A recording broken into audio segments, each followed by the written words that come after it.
jeunes pousses à l'occasion de la Saint-Valentin, on va explorer quelques pistes ensemble afin de déterminer quels bourgeons peuvent nous être utiles pour stimuler notre libido.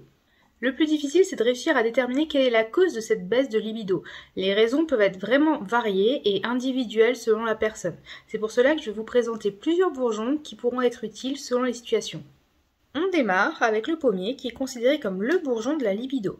C'est un régulateur hormonal qui va stimuler la libido chez les femmes et chez les hommes. Chez les femmes, il favorise la sécrétion d'œstrogène et chez les hommes, celle de testostérone. C'est un régénérant de la sexualité et il est indiqué en cas d'impuissance ou de frigidité. De plus, son action de régulateur du système nerveux peut être intéressante car parfois la baisse de libido peut être due à un stress, à une fatigue passagère.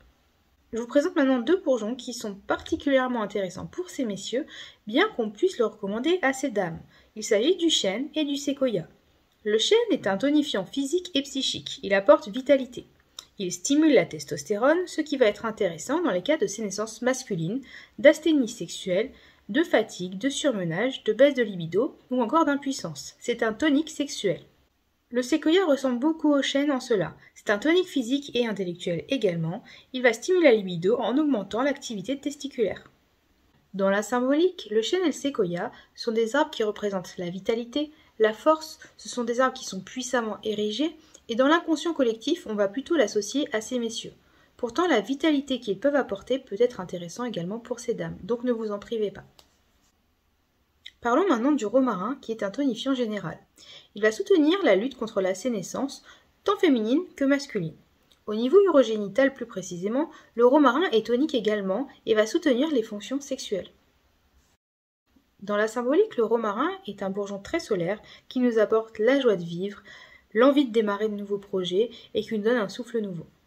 Parfois, la baisse de libido peut être due à nos modes de vie actuels, où nous sommes dans une course frénétique contre la montre, où nous avons une charge mentale constante, nous sommes parfois dans des situations de surmenage. C'est pour ça qu'il me semblait délicat de finir cette vidéo sans vous parler du figuier et du tilleul. Le figuier et le tilleul vont nous aider à réguler le système nerveux, nous tranquilliser, nous apaiser, nous permettre de lutter contre certaines angoisses, agitations ou stress du quotidien et ainsi nous mettre dans des meilleures dispositions. Et quoi de mieux que de terminer cette vidéo en parlant du tilleul, dont les feuilles en forme de cœur nous invitent à aimer. Beaucoup des bourgeons mentionnés ont une action hormonale. Ils sont donc à proscrire en cas de cancer hormonodépendant ou si vous êtes enceinte. Quoi qu'il en soit, je vous invite à vous rapprocher de votre médecin pour faire le point, pour déterminer la cause de cette baisse de libido et vous assurer que vous pouvez utiliser ces bourgeons sans problème. Merci d'avoir suivi cette vidéo et je vous invite également à me suivre sur Instagram et Facebook pour avoir toutes les informations concernant les prochains événements, à savoir les formations, les sorties cueillettes, etc. Je vous souhaite une très bonne journée et je vous dis à bientôt.